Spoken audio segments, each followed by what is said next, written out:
आज के मुख्य समाचार। धर्मशाला में राजनीतिक आरोप प्रत्यारोप तेज। लक्ष्मी नारायण मंदिर में आध्यात्मिक कार्यक्रम का सफल आयोजन। कानून व्यवस्था और महिला आरक्षण पर मंत्री जगत सिंह नेगी का बड़ा बयान। हिमाचल में नकली करेंसी गिरोह का भंडाफोड़। चीन की नीतियों के खिलाफ धर्मशाला से दिल्ली तक पदयात्रा। महिला आरक्षण बिल और डिलिमिटेशन पर विक्रमादित्य सिंह का बड़ा बयान। ज्वाली में पुलिस का जागरूकता कैंप। अब समाचार विस्तार से। धर्मशाला में राजनीतिक माहौल एक बार फिर गर्मा गया है। भाजपा विधायक सुधीर शर्मा ने एक प्रेस बयान जारी कर आरोप लगाया कि विधायक आशीष शर्मा के परिजनों के खिलाफ फर्जी मामले दर्ज कर उन्हें साजिशन फंसाने की कोशिश की जा रही है। सुधीर शर्मा के अनुसार यह मामला पूरी तरह उजागर हो चुका है और यह प्रदेश में सत्ता के दुरुपयोग तथा राजनीतिक द्वेष की चरम स्थिति को दर्शाता है। उन्होंने कहा कि इस प्रकरण का सबसे चिंताजनक पहलू यह है कि पुलिस शिकायतकर्ता और गवाह दोनों की भूमिका निभा रही है, जिससे निष्पक्ष जांच पर सवाल उठते हैं। उन्होंने यह भी कहा कि ऐसी स्थिति में न्याय मिलने की उम्मीद कम हो जाती है और इससे आम जनता का न्याय व्यवस्था पर भरोसा कमजोर होता है। उन्होंने आरोप लगाया कि मौजूदा सुखविंदर सिंह सुक्खू के नेतृत्व वाली सरकार प्रदेश के विकास और जन कल्याण के बजाय राजनीतिक विरोधियों को निशाना बनाने में लगी हुई है। विपक्षी विधायक ने कहा कि सरकार का ध्यान रोजगार, विकास और जनता से जुड़े मुद्दों से हटकर विरोधियों को दबाने पर केंद्रित हो गया है, जो लोकतांत्रिक मूल्य के खिलाफ है। उन्होंने दावा किया कि प्रदेश की जनता स्थिति को समझ रही है और समय आने पर इसका जवाब देगी। सुधीर शर्मा ने अंत में कहा कि भविष्य में जनता ऐसी नीतियों के खिलाफ निर्णायक कदम उठाएगी और पारदर्शी व जवाबदेही शासन की स्थापना करेगी। हिमाचल प्रदेश की राजनीति में शायद ही कभी ऐसे प्रतिशोध की भावना जो है वो देखने को मिली होगी। आज हमीरपुर के माननीय विधायक आशीष शर्मा जी के भाई और उनके चाचा जो हैं, उनके खिलाफ जो मामला है उसमें उन्होंने आज सरेंडर किया। पूरी कार्रवाई जो है, इस कार्रवाई में जो केस बनाया गया है पुलिस विभाग द्वारा, उसमें कंप्लेनर भी पुलिस है, वहाँ के एएसपी हैं, जाहिर है विभाग उनके नीचे ही है, गवाह भी पुलिस के ही लोग हैं। मामला माइनिंग से जुड़ा हुआ मामला, जिसमें कि जो उद्योग विभाग है, जिसके अंदर की खनन विभाग भी है, वो आता है, उनसे दूर दूर तक कोई रिपोर्ट मांगी नहीं गई है। एक मामला खड़ा कर दिया गया क्योंकि वो हमीरपुर के हेडक्वार्टर मुख्यालय से विधायक हैं, दूसरी बार जीत गए। सरकार के खिलाफ चुनाव हुआ, उसमें जीत गए। दमनकारी राजनीति का इससे ज़्यादा घटिया प्रदर्शन आज तक इस प्रदेश ने नहीं देखा होगा। सरकार को और मुख्यमंत्री जी को ये याद रखना चाहिए कि सत्ता आती जाती रहती है, समय का पहिया तेजी से घूम रहा है। आपने जो जनता को झूठ बोलकर सत्ता हासिल की थी, उसके भी दिन थोड़े ही रह गए हैं। इसलिए ऐसी राजनीति, ओछी राजनीति जो है, जिसकी जितनी कड़ी से कड़ी निंदा की जाए वो कम है। और इस सारे प्रकरण को जनता देख रही है। इसका क्रूर परिणाम जो है वो आने वाले चुनाव में निकलेगा, क्योंकि जितना झूठ सरकार बोल रही है, आज भी रिकांगपिओ में कहा हमने 10 गारंटियां पूरी कर दी हैं, कहीं कुछ कहते हैं, कहीं कुछ कहते हैं, धरातल पर कुछ है नहीं। तो प्रदेश की जनता से भी मेरी हाथ जोड़कर अपील है कि इनके जितने भी वक्तव्य हैं, जितनी भी बातें हैं, जितने भी वादे हैं, इन सबको सुनते रहिए, इनको इकट्ठा रखिए, और जब इनके लोग वोट मांगने आएंगे तो इनको वो सुनाना जरूरी है, आईना दिखाना जरूरी है। इस प्रकार की ओछी घटिया राजनीति इस प्रदेश ने न कभी देखी है, न ये प्रदेश कभी आगे देखेगा। प्रदेश को धरातल पर ले जाने का काम जो है वर्तमान इस सरकार ने किया है। और जितने भी लोग हैं, चाहे वो मीडिया के लोग हों, चाहे वो राजनीति के लोग हों, चाहे अन्य लोग हों, उनके खिलाफ झूठी एफआईआर कराने में इस सरकार ने जो रिकॉर्ड स्थापित किया है उसको भी कोई तोड़ नहीं सकता, ना ही इनके झूठ बोलने के रिकॉर्ड को कोई तोड़ सकता है। ये जनता के सामने साबित हो चुका है।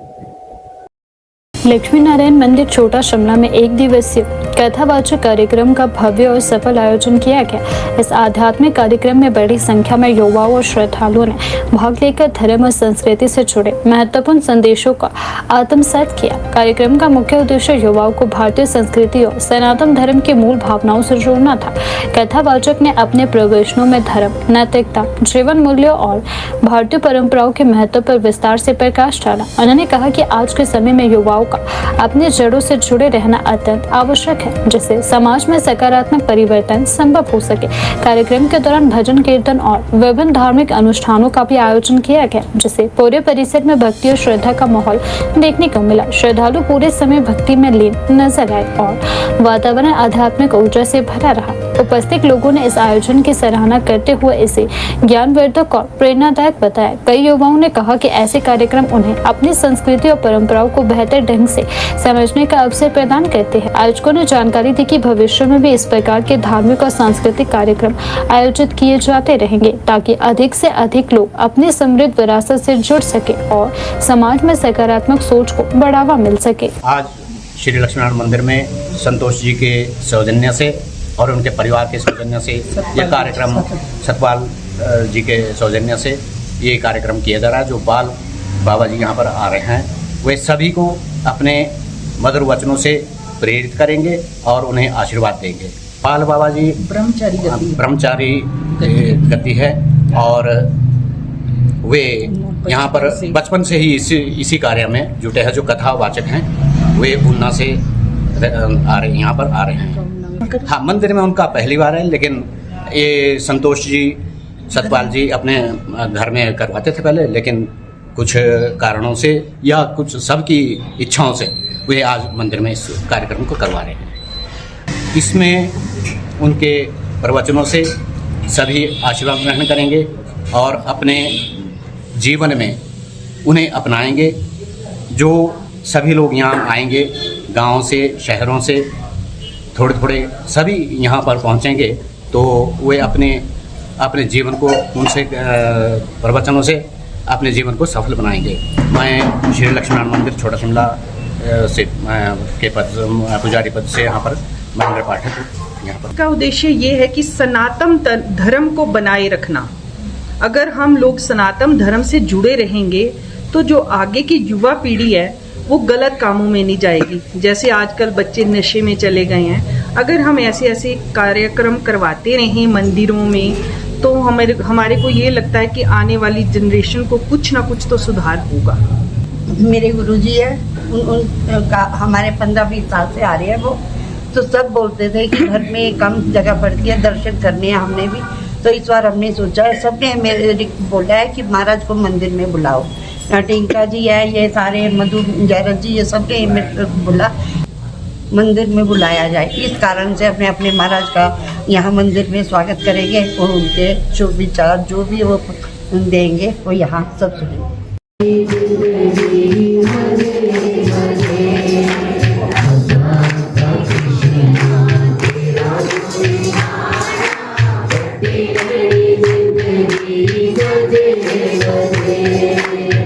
और खून भी भगवान का गाना, किसी ने मंदा शब्द भी नहीं बोलना, गंदा शब्द भी नहीं बोलना।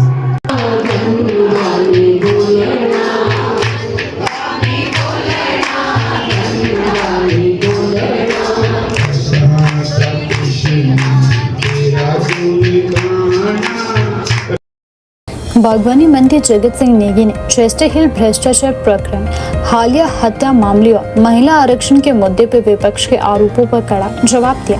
उन्होंने स्पष्ट किया कि राज्य सरकार पारदर्शिता, कानून व्यवस्था और महिला सशक्तिकरण को लेकर पूरी तरह प्रतिबद्ध है। चेस्टर हिल प्रकरण पर बोलते हुए मंत्री ने कहा कि जैसे ही मामला उनके संज्ञान में आया है, उन्होंने तुरंत संबंधित अधिकारियों को निष्पक्ष जाँच के निर्देश दिए हैं।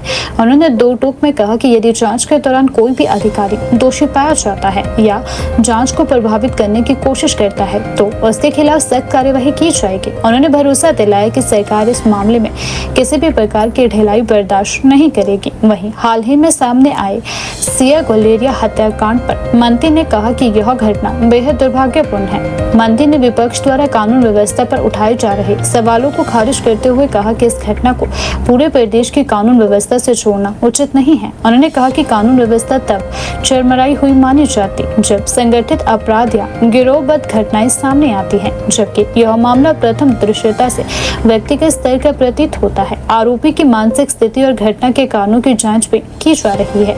जगत सिंह नेगी ने विपक्ष से अपील की है कि ऐसे संवेदनशील मामलों का राजनीतिकरण न किया जाए और समाज में शांति व संतुलन बनाए रखने में सहयोग किया जाए।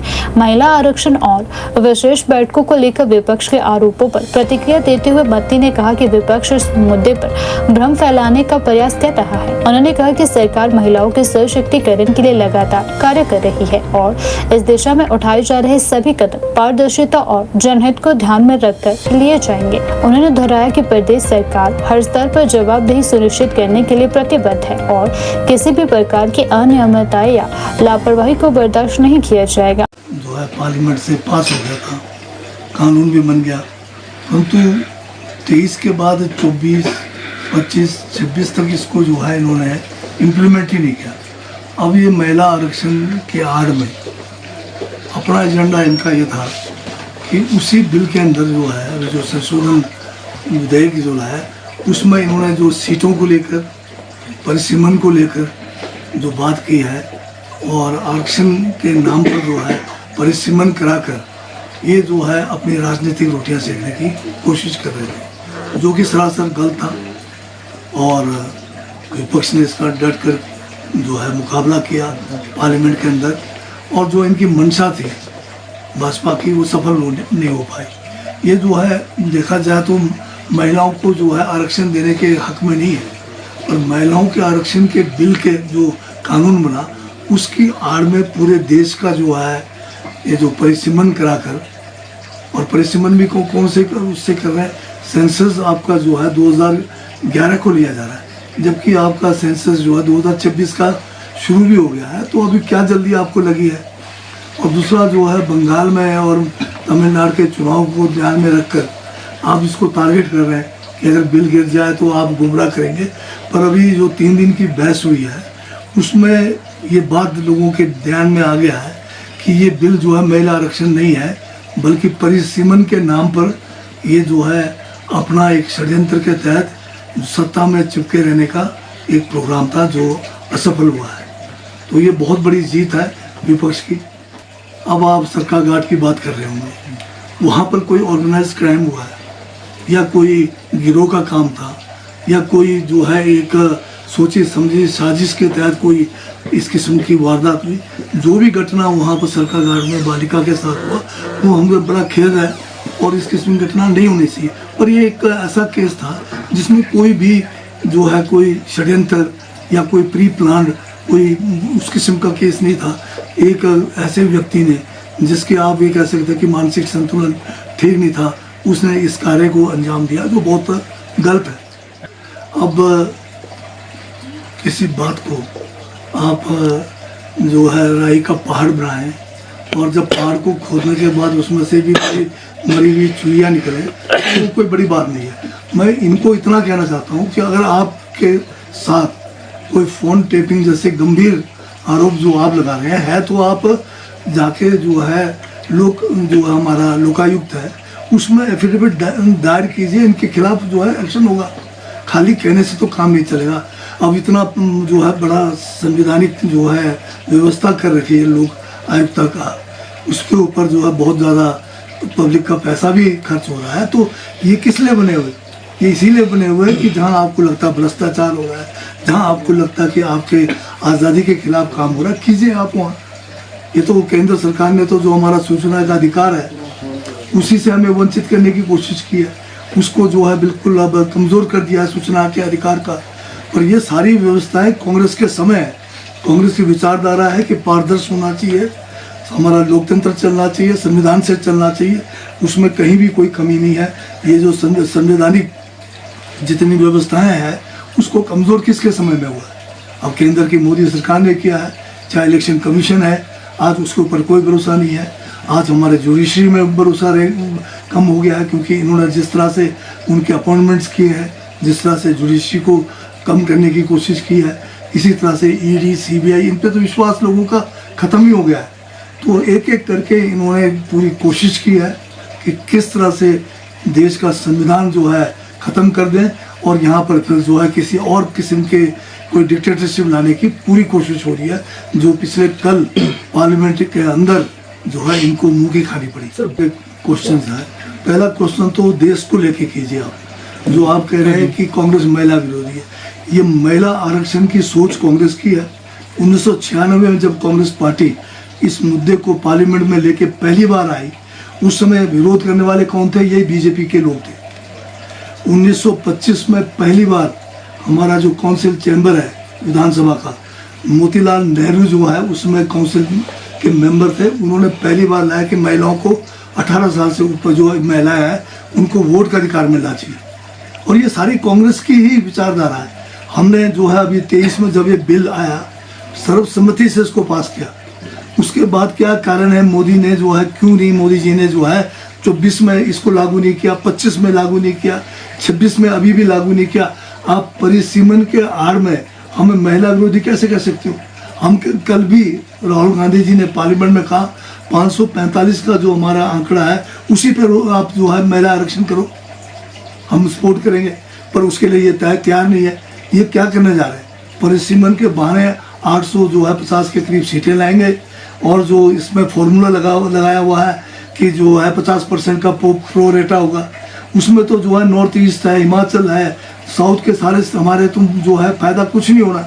ये फ़ायदा होना बड़े बड़े स्टेट्स को, और ये सोच रहे हैं कि बड़े बड़े स्टेट्स में अपने बंदे लगाएंगे। परिसीमन में जैसे आसाम में क्या कहना है, जहाँ पर एक कम्युनिटी बहुल के लोग थे, उनको जो है अलग क्या कहते हैं, अलग अलग जगह से निकाल के एक ही जगह पे डाल दिया। उनके जो है सारे वोट्स को जो है छितर बितर करने के बजाय एक जगह पे उसको कंसंट्रेट किया, और उसका नतीजा क्या होने जा रहा है। और यहाँ भी यही करने वाले थे परिसीमन के नाम से। इन्होंने जहाँ इनके लोग नहीं जीते हैं वहाँ पर दूसरे वोटर्स को जो है जोड़ देने थे अपने वाले। तो ये एक बड़ी साजिश थी, षड्यंत्र थी, जिसको समझना बहुत जो है गंभीर जो है मामला है। हमारे लोग समझ गए हैं, महिलाएं समझ गई है। ये तो ऐसे प्रधानमंत्री हैं जो महिला सांसदों से डर के जो है पार्लियामेंट के अंदर नहीं आए, और इन्होंने हमारे स्पीकर साहब ने कहा कि भाई प्रधानमंत्री को महिला सांसदों से खतरा है। जो लोग 3 महिलाओं से ही डर के सब जो प्रधानमंत्री जो है पार्लियामेंट में नहीं आते, वो महिलाओं के कैसे मतलब वो हो सकते हैं, बताइए, हितैषी हो सकते हैं। तो भाजपा जो है बोलती कुछ है, करती कुछ है। ये हाथी के दांत है, खाने के कुछ और दिखाने के अलग है।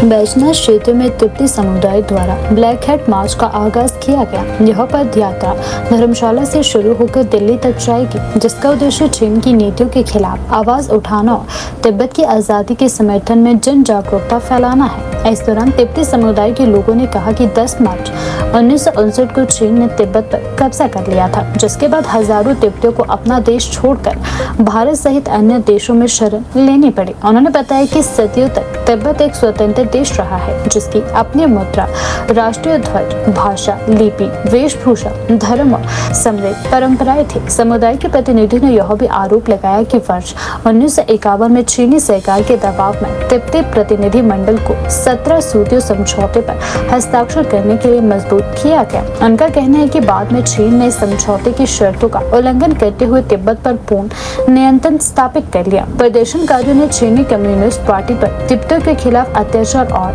दमन का आरोप लगाते हुए इसकी कड़ी निंदा की। उन्होंने कहा कि तिब्बत में मानवाधिकारों का उल्लंघन हो रहा है और वहां के लोगों को अपनी संस्कृति और पहचान बचाने के लिए संघर्ष करना पड़ रहा है। मार्च में शामिल लोगों ने कहा कि चीन द्वारा तिब्बत पर लंबे समय से अत्याचार किए जा रहे हैं, लेकिन अब तिब्बती समुदाय एकजुट होकर संघर्ष कर रहा है।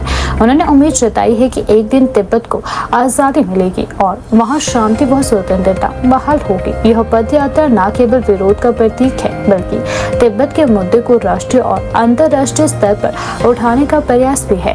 उन्होंने लागू किया हुआ है और उसके खिलाफ हम तिब्बती लोग यहाँ एक पद यात्रा धर्मशाला से लेकर दिल्ली तक 25 दिन की यात्रा कर रहे हैं। जी, हम इस यात्रा के दौर से हम 4 मांगे लेके आए हैं। सबसे पहले जो अभी जो जाट एकता के कानून जो है उसको तुरंत मना कर दे, उसको हटा जाए जी। और दूसरा जो है हमारा तिब्बती की राज्य जो पॉलिटिकल प्रिजनर्स है उन सबको तुरंत रिलीज किया जाए। और तीसरा मांगे जो है कि तिब्बत की पर्यावरण जो है वो खाली तिब्बत के लिए नहीं पूरा दुनिया के लिए बहुत महत्वपूर्ण है, इसलिए तिब्बत की इन्वायरमेंट को सेव करने की बहुत ज़रूरत है। और 14 जो है हम तिब्बती लोग यहाँ भारत में 67 साल से ज़्यादा हम यहाँ रह रहे हैं और भारत वासियों और भारत सरकार ने सहयोग और समर्थन दिया, इसलिए हम तहे दिल से धन्यवाद कहने के लिए ये 4 मांगे लेके हम ये यात्रा पे जा रहे हैं जी। हम कल हम लोग जो पूर्व CM तो शांता कुमार जी से हम मिला था पालमपुर में, और पालमपुर के पूर्व विधायक परवीन जी भी मिला था, और दूसरा जो ITFC है भारत तिब्बत मित्र संघ है, भारत तिब्बत सहयोग मंच है, सबकी सहयोग है, भारतीय योग की सहयोग है। हम तिब्बती यात्रा पे जा रहे हैं, लेकिन भारतवासियों हमारे साथ जुड़ा हुआ है जी। नमस्कार आपके सभी दर्शकों को नमस्कार। मेरा नाम सवांग रफील है। मैं एक तिब्बती युवा संगठन का एक कार्यकर्ता हूँ, और मैं पिछले 2019 से 22 3 साल के लिए मैं एग्जीक्यूटिव कमेटी में जॉइंट सेक्रेटरी रह चुका हूँ जी। अभी मैं वीर तिब्बतन सोसाइटी का चेयरमैन हूँ। तो मैं ये कहना चाहता हूँ, जो तिब्बती युवा संगठन ने जो आज ये रैली निकाली है काली टोपी यात्रा, उसका मतलब ये है कि वैसे ये तिब्बती युवा संगठन जो है वो 7 अक्टूबर 1970 में स्थापना हुई है, तब से अब तक 56 साल हो चुका है जी। हमारे संगठन की ओर से हर साल 15 से 16 ऐसे स्पेशल एक्टिविटीज़ हम हर साल करते हैं। हमारा कम से कम 90 विभाग पूरा विश्व में फैला हुआ है। सबकी तरफ से चीन कम्युनिस्ट शासन के खिलाफ आंदोलन हम छेड़ते आ रहे हैं, और आज भी हमारा ये जो है वो इसके खिलाफ है कि चीन कम्युनिस्ट शासन ने अभी एक कानून उन्होंने बनाया है जिसमें हमारे जो तिब्बत का जो संस्कृति भाषा सभी को मिटाने का एक षड्यंत्र रचाया, उसको हम मान्यता ना मिले, इसलिए हम ये पद यात्रा निकाला है। साथ ही साथ हमारे तिब्बत में जो अभी मानवाधिकारी नाम का कोई चीज़ है ही नहीं है। अभी जो हमारे अध्यक्ष जी ने कहा है पर्यावरण जो है वो सिर्फ तिब्बत ही नहीं पूरे विश्व के लिए खतरा है। इसके चलते ये जो पद यात्रा है 31 मार्च को निकाला है, क्योंकि 31 मार्च जो है वो हमारे लिए एक विशेष दिन है जी, ऐतिहासिक दिन है, क्योंकि 31 मार्च को परम पावन दलाई लामा जी के साथ सैकड़ों तिब्बती भारत में पहुंचा है।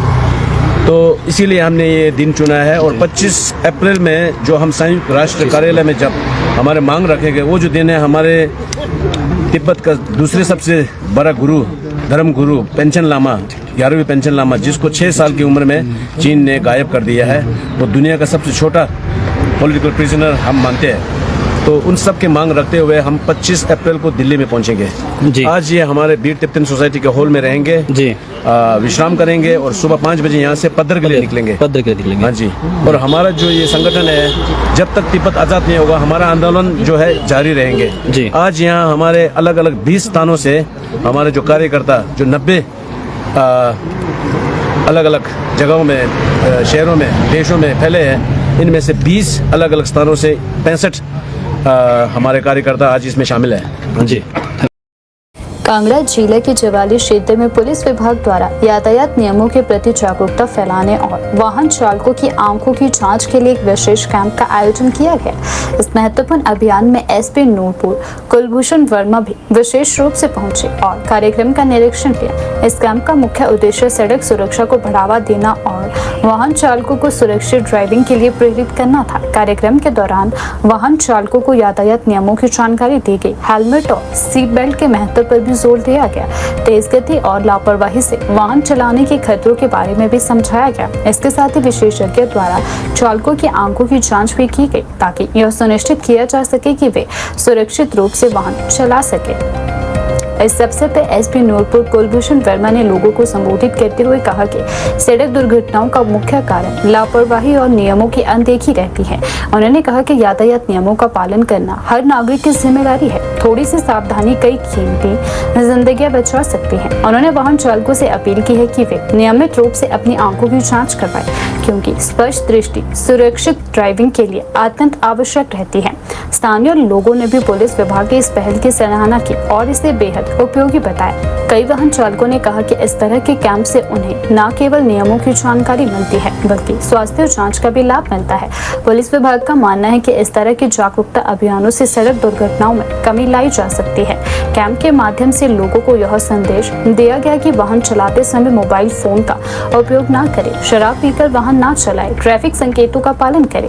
पुलिस अधिकारियों ने बताया कि इस प्रकार के जागरूकता कैंप भविष्य में भी विभिन्न क्षेत्रों में आयोजित किए जाएंगे ताकि अधिक से अधिक लोगों तक सड़क सुरक्षा का संदेश पहुंचाया जा सके। जवाली में आयोजित यह जागरूकता कैंप सड़क सुरक्षा और जन स्वास्थ्य के प्रति पुलिस की प्रतिस्पर्धा को दर्शाता है। एसपी कुलभूषण वर्मा की उपस्थिति ने इस अभियान को और भी प्रभावी बना दिया और लोगों को जिम्मेदार नागरिक बनने की प्रेरणा दी। XOTVHUAXTOVXAIXUY अब तो बिल्कुल परफेक्ट दूर की ठीक है, नजदीक इंग्लिश वाला AXOTVHUAXTOVXAIXUYAUTHYMXP दूर वाला ठीक है, नजदीक वाला भी है। हिमाचल प्रदेश में नकली करेंसी के बड़े नेटवर्क का पर्दाफाश करते ही पुलिस ने 2 आरोपियों को गिरफ्तार भी कर लिया है। यह कार्यवाही राज्य पुलिस के लिए बड़ी सफलता मानी जा रही है क्योंकि शुरुआती जांच में इस गिरोह के अंतर राज्य कनेक्शन भी सामने आए हैं। पुलिस के अनुसार आरोपी पिछले 2 दिनों से हिमाचल प्रदेश के विभिन्न जिलों में घूम कर छोटे दुकानदारों और खासकर बुजुर्ग लोगों को निशाना बना रहे थे। वे चालाकी से जाली नोटों को असली नोट के रूप में चलाते थे और लोगों को ठगी का शिकार बनाते थे। मामले की शुरुआत 9 अप्रैल को हमीरपुर के लोहरड़ा बाईपास रोड से हुई, जहां 74 वर्षीय दुकानदार को आरोपियों ने अपने झांसे में लेकर ठगी की। आरोपी दुकान पर चाय पीने के बहाने रुके और बातचीत के दौरान दुकानदार को विश्वास में ले लिया। उन्होंने दुकानदार से कहा कि उनके पास 200 रुपए के नोट है और वे बदले में 500 रुपए के नोट लेना चाहते हैं। भरोसे में आकर दुकानदार ने 500 रुपए के 12 नोट यानी कुल 6000 रुपए दिए। बदले में आरोपियों ने उसे 200 रुपए के 30 नोट थमा दिए। दुकानदार ने बिना जांच किए नोट रख लिए, लेकिन अगले दिन जब नोटों की जांच हुई तो 16 नोट नकली पाए गए। इसके बाद पीड़ित ने तुरंत सदर थाना में शिकायत दर्ज करवाई, जिसके बाद पुलिस ने मामले की गंभीरता को देखते हुए जांच शुरू की। जांच के दौरान पुलिस ने सीसीटीवी फुटेज, तकनीकी निगरानी, बैंक रिकॉर्डर, लोकेशन ट्रैकिंग का सहारा लिया। इन सबूतों के आधार पर संदिग्ध वाहन की पहचान की गई। शुक्रवार को पुलिस को सूचना मिली कि संदिग्ध वाहन बिलासपुर क्षेत्र में मौजूद है। सूचना मिलते ही पुलिस टीम ने तत्काल कार्यवाही करते हुए घेराबंदी की और दोनों आरोपियों को वाहन सहित गिरफ्तार कर लिया। तलाशी के दौरान आरोपियों के पास से 500 रुपए के 16 और 200 रुपए के 33 नोट बरामद किए गए, जिनकी कुल कीमत 14,600 रुपए बताई जा रही है। पुलिस के अनुसार आरोपी इन जाली नोटों के साथ मनाली की ओर जा रहे थे, जहां वे आगे और लोगों को ठगी का शिकार बनाने की योजना बना रहे थे। मामले पर जानकारी देते हुए पुलिस ने बताया कि यह एक अंतर राज्य नकली करेंसी गिरोह है और इसके तहत अन्य राज्यों से भी जुड़े हो सकते हैं। उन्होंने कहा कि दोनों आरोपियों को कोर्ट में पेश किया जाएगा और रिमांड लेकर उनसे गहन पूछताछ भी की जाएगी। एसपी ने यह भी बताया कि पुलिस यह पता लगाने की कोशिश कर रही है कि आरोपियों को नकली नोट कहां से मिलते थे और वे अब किन किन इलाकों में इन्हें चला चुके हैं। साथ ही इस गिरोह में शामिल अन्य लोगों की तलाश भी की जाएगी। पुलिस ने दुकानदारों और आम नागरिकों से अपील की है कि वे नोट लेते और देते समय और उसकी सुरक्षा विशेषताओं की अच्छे से जांच करें। किसी भी संदिग्ध गतिविधि की तुरंत सूचना पुलिस को दे ताकि समय रहते ऐसे अपराधों पर रोक लगाई जा सके। देखिए 9 अप्रैल की बात है, यहाँ हमीरपुर बाईपास पर किसी शॉप में जो हरियाणा नंबर की एक गाड़ी थी, 2 लोगों ने कुछ फेक करेंसी वहाँ पे किसी शॉपकीपर को हैंडओवर करी थी और उसके बदले में इन्होंने 500 रुपए के जानवर नोट लिए थे। तो इनकी टैक्टिक से ही होती है कि फेक करेंसी दे के ये सिर्फ उसको एक्सचेंज करते हैं और जो फेक करेंसी है उसको ये यूज़ करते हैं, मार्केट में लाते हैं। तो इसमें जितने भी बिजनेसमैन हैं या से शॉपकीपर जो आइसोलेटेड प्लेसेस पर काम कर रहे हैं, इनको ज़्यादा विजिलेंट रहने की ज़रूरत है। जब भी कोई व्यक्ति ऐसी करेंसी देता है तो उसके वो नोट्स के उन नोटों की वो अच्छे तरीके से जांच करें, ताकि उनके जो फीचर्स हैं उनको वो वेरीफाई करें, ये पता करने के लिए कि क्या वो फेक करेंसी है या जेन्युइन करेंसी है।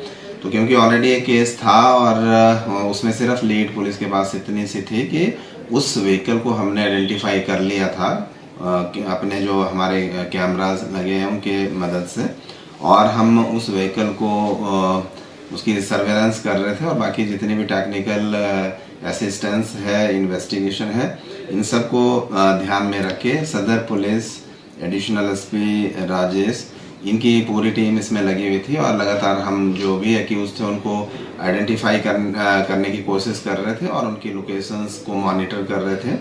पिछले दिन ये 17 अप्रैल को इनकी मूवमेंट दोबारा से चंडीगढ़ से हिमाचल की तरफ को नोटिस हुई थी, और इनकी गाड़ी को हम इंटरसेप्ट करने के लिए जितने भी टेक्निकल मीन्स हैं उनका यूटिलाइजेशन कर रहे थे, और अल्टीमेटली हम कामयाब हुए इनको इंटरसेप्ट करने में, और बिलासपुर के आसपास इनको पकड़ा और दोबारा से इनकी तलाशी ली गई, तो दोबारा इनके पास फेक करेंसी रिकवर हुई है और 2 लोगों को हिरासत में लिया है। और पिछले दिन जो गाड़ी वो यूज़ कर रहे थे वो डिफरेंट व्हीकल था। तो जो पिछले दिन हमारे पास जो करेंसी रिकवर हुई है, 16 नोट हैं जो 500 के हैं, और 33 नोट्स हैं जो 200 की डिनोमिनेशन में थे, ये सारे फेक नोट्स हैं। हम इसमें फर्दर इन्वेस्टिगेशन कर रहे हैं कि इनके सोर्सेज क्या हैं, कहाँ से प्रोक्योर कर रहे हैं, और जो नोट्स हैं उनको भी हम फोरेंसिक एक्सपर्ट से उनकी ऑथेंटिकेशन और वेरिफिकेशन करवा रहे हैं, और बाकी जितने भी इनके कॉन्टैक्ट्स हैं उन चीज़ों के ऊपर हम फर्दर इन्वेस्टिगेशन करेंगे, ताकि ये लोग किस तरीके से और कहाँ इन्होंने फेक करेंसी मार्केट में यूज़ करी है, इन सब पहलुओं पर जो इन्वेस्टिगेशन है वो जारी है। धन्यवाद। हिमाचल प्रदेश सचिवालय में मीडिया से बातचीत करते हुए मंत्री विक्रमादित्य सिंह ने महिला आरक्षण विधेयक, डिलिमिटेशन और केंद्र सरकार द्वारा लोकसभा में प्रस्तुत अन्य विधेयकों को लेकर कांग्रेस पार्टी और विपक्ष की स्पष्ट स्थिति सामने रखी। उन्होंने बताया कि हाल ही में लोकसभा में केंद्र सरकार द्वारा 3 महत्वपूर्ण विधेयक प्रस्तुत किए गए, जिनमें राज्यों का सीमांकन, केंद्र शासित प्रदेशों का डिलिमिटेशन तथा महिला आरक्षण से संबंधित विधेयक शामिल है। इन सभी मुद्दों पर कांग्रेस और अन्य विपक्षी दलों ने सदन के भीतर और बाहर अपना रुख स्पष्ट किया है। मंत्री विक्रमादित्य सिंह ने कहा कि महिला आरक्षण के मुद्दे पर कांग्रेस पार्टी का रुख पूरी तरह स्पष्ट और सकारात्मक है। कांग्रेस संसद के साथ साथ सभी राज्य विधानसभाओं में महिलाओं के लिए 33% आरक्षण का समर्थन करती है। उन्होंने कहा कि महिलाओं को राजनीतिक प्रतिनिधित्व में सशक्त बनाना लोकतंत्र को मजबूत करने की दिशा में एक महत्वपूर्ण कदम है। हालांकि उन्होंने केंद्र सरकार पर सवाल उठाते हुए कहा कि वर्ष 2023 में प्रस्तुत महिला आरक्षण विधेयक को अब तक पूर्ण रूप से लागू क्यों नहीं किया गया। उन्होंने आरोप लगाया कि वर्तमान में जिस तरीके से इस कानून को आगे बढ़ाया जा रहा है उसमें पारदर्शिता की कमी है और सरकार की राजनीतिक मंशा पर भी सवाल खड़े होते हैं। डिलिमिटेशन के मुद्दे पर बोलते हुए मंत्री ने कहा कि 1971 की जनगणना के आधार पर सीटों के पुनर्निर्धारण को 1976 में 25 वर्षों के लिए स्थगित किया गया था, ताकि वे राज्यों को जनसंख्या नियंत्रण और विकास के क्षेत्र में बेहतर प्रदर्शन कर सके, उन्हें नुकसान न हो। इस व्यवस्था को 2002 में आगे बढ़ाया गया और अब 2026 के बाद पुनः डिलिमिटेशन की प्रक्रिया प्रस्तावित है। उन्होंने आशंका जताई कि यदि डिलिमिटेशन केवल जनसंख्या के आधार पर किया गया तो इससे उत्तर और दक्षिण भारत के बीच प्रतिनिधित्व का असंतुलन पैदा हो सकता है। उन्होंने कहा कि यह देश की संघीय संरचना और सामाजिक राजनीतिक संतुलन के लिए गंभीर चिंता का विषय है। मंत्री ने बताया कि कांग्रेस पार्टी और समस्त विपक्ष की ओर से केंद्र सरकार के सामने कुछ प्रमुख मांगे रखी गई है। इनमें महिला आरक्षण विधेयक को बिना किसी देरी के पूर्ण रूप से लागू करना, डिलिमिटेशन प्रक्रिया को पारदर्शी और न्याय संगत बनाना तथा उन राज्यों के साथ अन्याय न करना शामिल है जिन्होंने विकास और जनसंख्या नियंत्रण में महत्वपूर्ण योगदान दिया है।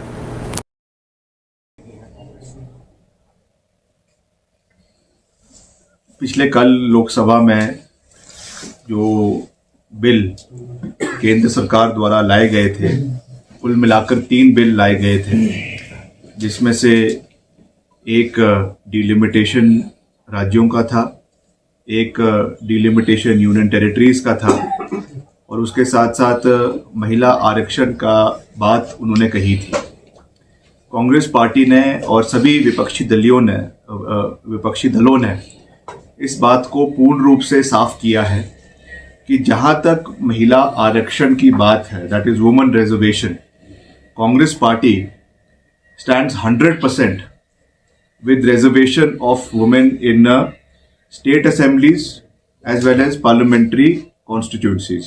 हम पूर्ण रूप से 100% ये चाहते हैं कि चाहे लोकसभा है, चाहे राज्यसभा है, चाहे हमारे विधानसभा के विभिन्न असेंबलीज है, वहाँ पे महिलाओं को संरक्षण और आरक्षण मिलना चाहिए और 33% के हिसाब से मिलना चाहिए, इसमें कोई दो राय नहीं। मगर जिस तरीके से इस कानून को पारित करने की कोशिश की जा रही थी, दिखाया कुछ जा रहा था और हो कुछ रहा था, इस चीज का पर्दाफाश पिछले कल लोकसभा के अंदर बहुत बढ़िया तरीके से हुआ है। सबसे पहले तो कि कांग्रेस पार्टी ने यह कहा, विपक्षी दलों ने यह कहा कि 2023 में जो बिल लोकसभा के अंदर लाया गया था वुमेन रिजर्वेशन का, उसी को पूर्ण रूप से पारित क्यों नहीं किया गया। और दूसरा बात, जो 1971 का सेंसस हुआ था, जिसे 1976 में 1976 में फ्रीज किया गया था, इस सोच के साथ किया गया था कि जो राज्य देश में जहां पे जीडीपी की ग्रोथ हुई है, जहां पे फैमिली प्लानिंग को इम्प्लीमेंट किया गया है, जहां पे और ऐसे निर्णायक निर्णय, चाहे वो शिक्षा के क्षेत्र में है, चाहे वो अवेयरनेस के क्षेत्र में है, चाहे वो हेल्थ में है, जिसकी वजह से उन राज्यों की पॉपुलेशन में गिरावट आ रही है, उन राज्यों को कोई नुकसान ना हो, इसलिए 1976 में इसको इनडेफिनेटली 25 साल के लिए फ्रीज किया गया था और 2002 में इसको पुनः फिर से 25 साल के लिए फ्रीज किया गया, जो 2026 में ये फ्रीज हटना था। ये डिसाइड करेगा कि प्रदेश में जो हमारी कॉन्स्टिट्यूंसीज, पार्लियामेंट्री कॉन्स्टिट्यूंसीज है, उनका किस तरीके से फेरबदल होना है। और जिस तरीके की बात निकल कर आ रही थी कि उत्तर भारत में जो जनसंख्या है उसके हिसाब से सीटों का जो बंटवारा होगा वो करीबन 3 गुना दक्षिण भारत से ज्यादा होगा। ये एक मेजर कॉज ऑफ कंसर्न था, जिससे पूरी डेमोग्राफी को देश के अंदर बदलने की कोशिश की जा रही थी under the garb of women empowerment. तो उसके खिलाफ पिछले कल पूरे विपक्षी दल, चाहे वो कांग्रेस पार्टी था, चाहे वो सपा था, चाहे वो टीएमसी था, चाहे वो एआईडीएमके था, चाहे वो डीएमके था, सब इकट्ठे होकर उन्होंने ये कहा है कि as far as the women reservation bill is concerned, अगर उसको सही रूप से केवल और केवल वुमेन रिजर्वेशन बिल को ही लाया जाता है, और जो अभी हमारी लोकसभा की स्ट्रेंथ है 545, उसके बेसिस पे अगर वुमेन रिजर्वेशन बिल को 33% के हिसाब से लाया जाता है तो 100% उसका स्वागत किया जाएगा। और आज भी अगर उसको लेकर आते हैं तो उसको एक सर्वसम्मति से यूनानिमसली लोकसभा के अंदर पारित किया जाएगा। मगर जिस तरीके से जो है निशाना कहीं और था और बातें कुछ और हो रही थी, उस चीज का जो एक डेमोग्राफी को बदलने की कोशिश देश के अंदर की जा रही थी, ये बहुत दुर्भाग्यपूर्ण था। और इसका मैं समझता हूं कि विपक्षी दलों को इकट्ठे होकर एक बड़ी जीत मिली है, एक बड़ा शुभ संकेत देश के अंदर मिला है, और आने वाले समय में इन चीजों को और मजबूती से लड़ने की आवश्यकता है। मगर मैं फिर से इस बात को दोहराना चाहता हूं कि हम भी इस बात को चाहते हैं, राष्ट्रीय स्तर पे तो चाहते ही, मगर प्रदेश स्तर पे भी हम इस बात को चाहते हैं कि हिमाचल में आने वाले समय में महिलाओं की भागीदारी विधानसभा के अंदर बढ़े, इसमें कोई दो राय नहीं है। और दुर्भाग्य की बात यह है कि यहाँ से जो सांसद वहां पे पैरवी कर रहे हैं, उनको यही नहीं पता कि विधानसभा के अंदर कितनी महिला विधायक है। आज 3 महिला विधायक, जिसमें से 2 कांग्रेस पार्टी की, कमलेश ठाकुर जी, आशा लाहौल स्पीति से अनुराधा जी, और विपक्षी सिरमौर से भी रीना कश्यप जी, 3 विधायक आज विधानसभा में दो कांग्रेस की और एक भाजपा की जो है वो चुनी हुई है। तो जिनको यही नहीं पता कि कितनी महिलाएं विधानसभा में कितनी महिलाएं हैं, अगर वो विमेन एम्पावरमेंट की बात करे तो मैं समझता हूं कि इससे बड़ा हास्यप्रद बयान जो है और कोई नहीं हो सकता है।